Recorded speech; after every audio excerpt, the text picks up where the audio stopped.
हमारे साथ हैं सैमी अख्तर सर जो हमें गाइड करेंगे कि क्या रिस्पॉन्स आता है अगर आप एडवर्टाइज करते हैं प्रॉपरली। मेरा नाम सैमी अख्तर है। मैं इस फील्ड में अराउंड 2017 से हूँ। मैं एक full service Amazon agency run करता हूँ, रीग्रो मीडिया। हम लोग इसमें लगभग 60 प्लस ब्रांड्स मैनेज कर रहे हैं अभी।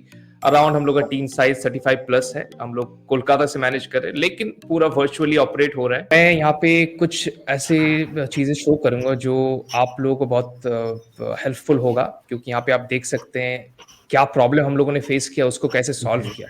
तो मैं एक बार स्क्रीन शेयर कर देता हूँ।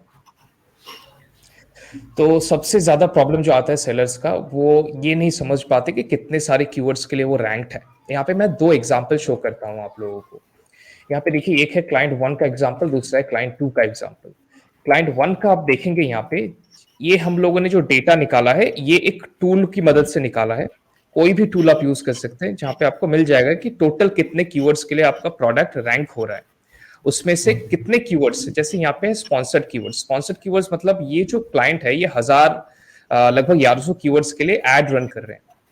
और ऑर्गेनिक यहाँ पे जो है, ऑर्गेनिक कीवर्ड्स मतलब ये है 3900, लगभग 4000 ऑर्गेनिक कीवर्ड्स के लिए ये रैंक हो रहा है।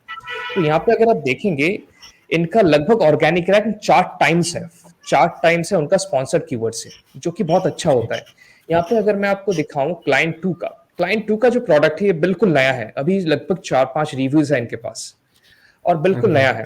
तो यहाँ पे देखिए, स्पॉन्सर्ड कीवर्ड्स जो है लगभग 500 स्पॉन्सर्ड कीवर्ड्स है, मतलब 500 कीवर्ड्स के लिए अभी चल रहा है इनका एड्स। ऑर्गेनिक कीवर्ड्स है बिल्कुल कम, 290। तो यहाँ पे आप लोग जो लोग देख रहे हैं, वो कमेंट सेक्शन में ये बताइए कि client one versus client two, किसका एडवर्टाइजिंग में ज्यादा स्पेंड हो रहा होगा, किसका ज्यादा खराब परफॉर्मेंस आ रहा होगा, क्लाइंट वन या क्लाइंट टू। अभी मैं आपको दिखाता हूँ कि इनका रिजल्ट कैसा है। तो ये है क्लाइंट वन। क्लाइंट वन का आप देखेंगे जो टैकोस है वो है 2.4%, मतलब अगर इनका 100 रुपीज का प्रोडक्ट सेल हो रहा है, उसके लिए वो स्पेंड कर रहे हैं लगभग ₹2.5। एक 100 रुपए का प्रोडक्ट सेल करने के लिए वो लगभग ₹2.5 स्पेंड करता है एक सेल लेके आने के लिए। क्लाइंट टू का देखिए, टैकोस है 28%। टैकोस मतलब total advertising cost of sale, मतलब उनका अगर 100 का सेल हो रहा है, 100 का सेल लेके आने के लिए वो कितना परसेंट स्पेंड कर रहे हैं एड्स में। जैसे यहाँ पे है 28%, मतलब एक 100 रुपए का प्रोडक्ट सेल करने के लिए ये 28 रुपए स्पेंड कर रहे हैं। तो इंडिया में बहुत सारे मार्जिन तो लगभग आपका 5, 6, 7, 8% का रहता है, वहां पे अगर 28% आप स्पेंड करेंगे तो उतना ही नहीं रहेगा।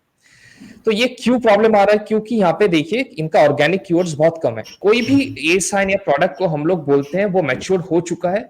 कब हो चुका है? जब देखते हैं कि उनका स्पॉन्सर्ड कीवर्ड्स अगर एक कीवर्ड के लिए रैंक हो रहे हैं, तो उनका ऑर्गेनिक कीवर्ड्स 4 होना चाहिए, मतलब रेशियो होना चाहिए 1:4।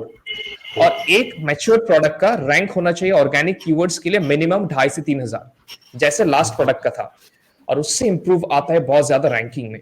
तो ये था एक क्लाइंट का केस स्टडी। इसमें आप कैसे आप अपना इंक्रीज कर सकते हैं। ऑब्वियसली आप जितना ज्यादा कीवर्ड्स भरेंगे, जितना ज्यादा ऑप्टिमाइज करेंगे, उतना ज्यादा आपका भी रैंकिंग बढ़ता रहेगा। तो सर ये जो ऑर्गेनिक कीवर्ड्स हैं और स्पॉन्सर कीवर्ड्स हैं इसमें क्या डिफरेंस है? जो एडवर्टाइजिंग का प्लेसमेंट रहता है, जैसे आप देखेंगे कोई कीवर्ड सर्च करेंगे, वहां पे पहला जो प्रोडक्ट्स आता है वहां पे देखेंगे नीचे स्पॉन्सर लिखा हुआ रहता है।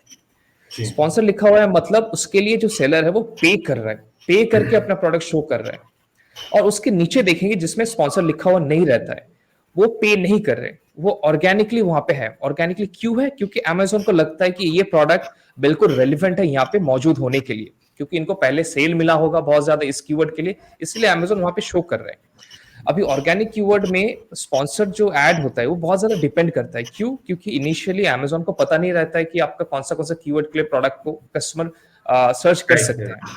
तो जैसे सब ऐड रन करते हैं, आपके टाइटल में जितने सारे कीवर्ड्स है, जितने सारे बुलेट पॉइंट्स में है, बैकएंड में अमेजोन को पता लगता है अरे चलो ये कीवर्ड्स भी हो सकता है। तो जितने ज्यादा सेल्स आता रहता है, ऐड टू कार्ट्स होता रहता है, अमेजोन भी आपका बाकी कीवर्ड्स के लिए अपना लिस्टिंग को फोकस करता रहता है, और उससे आपका ऑर्गेनिक रैंकिंग बढ़ता रहता है।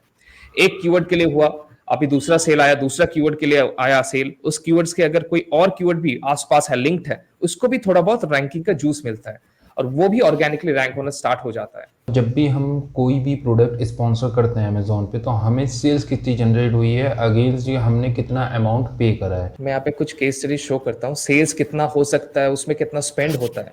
यहाँ पे इस क्लाइंट का हम लोगों का सेल्स था 20 लाख लगभग हो रहा था जब ये ज्वाइन किए थे, और उनको हम लोगों ने लेके गया 64 लाख तक। तो वहां पे आप देखेंगे ACOS जो है, जो आपको एडवर्टाइजिंग डैशबोर्ड मिल जाता है, 12% चल रहा था। उनका एड स्पेंड था लगभग 76,000 इंडियन रुपीज, और उसमें उन्होंने टैकोस जो है वो जनरेट किया, देखिए 2%। 2% टैकोस मतलब वो अगर 100 रुपए का प्रोडक्ट सेल कर रहे हैं तो उनका सिर्फ 2 रुपए स्पेंड हो रहा है 100 रुपए का सेल करने के लिए, तो ऑब्वियसली वो बहुत कम है। ये इतना आपका टैकोस गिरता है तभी जब आपका ऑर्गेनिक रैंकिंग बहुत ज्यादा होता है, जितना ज्यादा आप लिस्टिंग ऑप्टिमाइज करते रहते हैं। सो सेलर्स अगर फोकस नहीं कर रहे लिस्टिंग ऑप्टिमाइजेशन के ऊपर तो उनको बहुत जल्दी करना होगा ताकि ज्यादा कीवर्ड्स के लिए वो रैंक हो सके। ऐसे हम लोग के पास और एक है जहां पे हम लोगों ने इनका ऑर्गेनिक रैंकिंग 90% तक उनका ऑर्गेनिक रैंकिंग बढ़ाया था विद 16% टैकोस ACOS। उनका स्पेंड भी लगभग 50,000 के आसपास था, और वहां पे उनका मेन प्रॉब्लम ये रहा था कि वो सप्लीमेंट्स में है। सप्लीमेंट्स में अगर कोई भी प्रोडक्ट है तो वहां पे एक चीज आ जाता है, आपका कॉस्ट पर क्लिक बहुत हाई जाता है, तो वहां पे आपका रिपीट परचेस बहुत इंपॉर्टेंट हो जाता है, कितना ज्यादा कस्टमर लौट के परचेस कर रहे हैं। बहुत सारे सेलर्स ये पूछते हैं कि अपना सेल्स को कैसे इंक्रीज कर सके। तो जैसे आपका मैंने बताया लिस्टिंग ऑप्टिमाइजेशन, तो लिस्टिंग ऑप्टिमाइजेशन के लिए कुछ कुछ जगह है जो आपका लिस्टिंग ऑप्टिमाइजेशन के बहुत ज्यादा बेनिफिट करता है। जैसे अगर कोई भी ब्लॉग हुआ, ब्लॉग में आप देखेंगे एसईओ के लिए क्या करते हैं लोग, जाके घोस्ट पोस्ट करते हैं, दूसरे जगह पे जाके पोस्ट करते हैं। वहां पे आपका अमेजोन में एक पोर्शन आता है question and answer section. Question and answer section क्या है, यहाँ पे जो भी कीवर्ड्स वहां पे जाता है, कोई भी कस्टमर आंसर देता है या फिर आप आंसर देते हैं, वो भी इंडेक्स होता है। वो सिर्फ अमेजोन में इंडेक्स नहीं होता है, वो गूगल में भी इंडेक्स होता है। गूगल में आप एक चीज देखेंगे, आपका अगर लिस्टिंग में एक क्वेश्चन है, पूरा क्वेश्चन आप कॉपी करके सर्च कीजिए गूगल में, आपका प्रोडक्ट लिस्टिंग शो होता है। तो यहाँ पे आपको ये क्वेश्चन आ रहा होगा कि क्वेश्चन आपको मिलेगा कहां से, तो एक वेबसाइट आता है answerthepublic.com। वहां पे जाके आप सिंपली आपका जो प्रोडक्ट का मेन कीवर्ड है वो पुट करेंगे, आपका पूरा क्वेश्चन दिखा देगा कि कौन सा क्वेश्चन ज्यादा लोग सर्च कर रहे हैं। वो क्वेश्चन आप वहां पे पुट कर सकते हैं, उससे आपका लिस्टिंग पे और ऑर्गेनिक कीवर्ड्स बढ़ेगा। दूसरा ऑप्शन आ जाता है आपका रिव्यूज का। रिव्यूज में भी जो कीवर्ड्स होता है वो भी इंडेक्स करता है, तो उसके ऊपर भी आपको फोकस करना चाहिए। कोई भी अगर वीडियो देख रहा है वो एक स्क्रीनशॉट ले सकते हैं, अगर उनका CTR कम आ रहा है, एड्स में क्लिक थ्रू रेट कम आ रहा है, और कन्वर्जन रेट जो एड्स में सेल है वो कम आ रहा है, तो वो क्या देख सकते हैं, इस टेबल की मदद लेके वो देख सकते हैं। जैसे अगर हाई CTR है, CTR हाई है, कन्वर्जन रेट हाई है, तो वहां पे उनका देखिए ग्रीनर साइड में है। अगर उनका CTR लो है, कन्वर्जन रेट हाई है, तो वहां पे क्या चेंज करना होगा। अगर आपका CTR भी लो है, मतलब एड्स में भी परफॉर्मेंस खराब आ रहा है, कन्वर्जन रेट मतलब सेल्स भी कम आ रहा है, तो आपको क्या करना होगा। तो ये टेबल का आप स्क्रीनशॉट ले सकते हैं। आप जो है एडवर्टाइज करके करेक्ट कीवर्ड्स में उसको ऑर्गेनिकली ग्रो कराते हैं प्रोडक्ट को, और फिर वो जो प्रोडक्ट जब ऑर्गेनिकली ग्रो होता है तो फिर सेलर्स को उसको बूस्ट मिलता है। कोई ऐसा प्रोडक्ट जो कि मार्केट में बहुत ज़्यादा डिमांडिंग में है, तो हम उसको कैसे काम करेंगे और क्या हमारा इस पे एक्शन होना चाहिए। अगर मार्केट में जो कंपटीटर्स करंट है उनका अगर रिव्यूज हजारों में है तो आप तो जा नहीं पाएंगे, आपका एड्स भी रन करेंगे तो कॉस्टली आएगा। तो आपको सबसे पहले देखना है कि आप मार्केट में जाके अपना पोजीशन बना सकते हैं कि नहीं कर सकते हैं। ये एक लॉ का आंसर होगा यहाँ पे। Thank you sir. हमने सर से जाना कि कैसे हम स्पॉन्सरशिप के थ्रू अपने प्रोडक्ट को ग्रो कर सकते हैं, और जो सर भी कांटेक्ट करना चाहें स्पॉन्सरशिप के लिए वो सर से कांटेक्ट कर सकते हैं। सैमी सर का नंबर स्क्रीन पे भी दिख रहा होगा और नीचे लिंक में भी मैं दे दूंगा।